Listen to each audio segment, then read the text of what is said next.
But I do suggest that you do what Tim did and take charge of your own thinking and use that daily question to stimulate your own thinking every day. Because with one simple question, he transformed his entire life.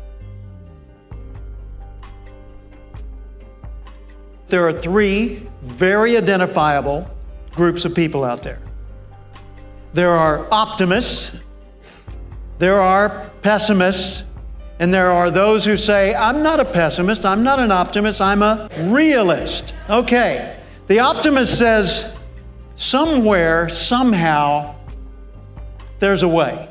I'm not an optimist, I'm a realist. Okay, the optimist says, somewhere, somehow, there's a way.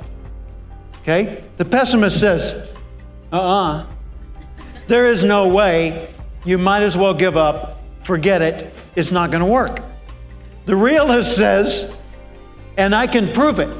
Every time a realist opens his or her mouth, they open it to say something negative. See, all of us need to be realistic in acknowledging what's there in the world, but it's how we look at what's there in the world that determines whether we see possibilities in it, no possibilities in it, and whether we see possibilities that have been negated by current reality. Typically a realist attitude is this. They'll say, I've looked at the situation and based on the current reality, it can't be done. Well, when's the last time the current reality was the ongoing reality? So if all you look at is the current reality, of course the limitations will be the only thing you see. Who trained you how to think? Who taught you to look at the world the way you look at the world? You remember when Matthew McConaughey got the Academy Award? And he said, you know, when I was a 15-year-old kid, a man asked me, who's your hero? And I said, it's me 10 years from now. He said, because that guy's so much better than I am. He said, then I got to 25 and the guy said, now who's your hero? Me 10 years from now. He said, I'm never as good as I could be. It's a moving target, I'll never reach it. But if I'm not aspiring to be better and better and better than I've ever been, then I stop growing. And when you stop growing, naturally, all you see, Donnie, are limitations. That's it. That's all that's out there, right? So optimist, pessimist, realist, let's just kill that argument to start with. Optimism is the only healthy way to look at the world. And we ought to be the ones training ourselves in how to look at things. In 1979, I got a call from an outfit called Tidy Car. Tidy Car was based in Mississauga, Ontario, Canada. Toronto, basically. And they were an auto detailing company, and they sold a $1,500 package that if you bought it, you got a franchise to be a Tidy Car dealer. And so as a Tidy Car dealer, you got to go out and detail cars using their method. And it was a very impressive method that worked real well. And so thousands of people from around the world bought the Tidy Car franchise, and Tidy Car started offering training for all these people so that they could grow their business. And I was brought in as the flavor of the month to do the training in Chicago in January of 1979. 1979, one of the hardest winters they ever had in that city. They had to dig the cars out. I was there, got to enjoy that. Well, anyway, I was there training this group of Tidy Car people. I had a group about the size of this segment of the audience. And I was doing a seminar on how to build your business. And just, basic business skills, how to build your business. And there was a guy in the front row, 19-year-old kid, had white hair, white eyebrows, innocent looking face, looked like he'd never had a dirty thought. He's just there like this, and he's writing notes. Everything I say, he's writing it down. And his name's Tim Seward. And at the end of my seminar, he came up and he said, excuse me, Mr. Cathcart? And I said, yes. And he said, can I ask you a question? I said, sure. He said, could I sit with you at lunch? Okay, so we went to lunch, we sat down together. He asked me 1,000 questions, it seemed. And then he said, could I ask one last question? Okay. Do you have a quote? A quote? Yeah, a motto, a slogan, but something I could use to motivate myself every day. I said, no. And he said, really? And I said, no, I have something better. I have a question. And I want you to ask this question to yourself every single day, as often as you can think of, to ask the question. He said, okay, what's the question? I said, ask yourself, how would the person I'd like to be do the things I'm about to do? He said, so I think of someone I want to be like, and I said, no, that's not it.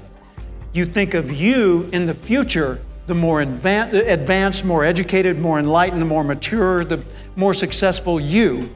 And you ask, how would that version of me do today's tasks? He said, oh, I get it. I said, what do you want to be? What do you want to do? Give me a goal. He said, I want to be the international sales leader for Tidy Car. I said, wow, 19-year-old kid, brand new in the business, no experience, no degree. I thought this is going to be a challenge, but what the heck? I said, okay, every day, ask yourself, how would the person I'd like to be, the international sales leader, Tim, do today's work? He said, okay. So he went back home to Bay City, Michigan.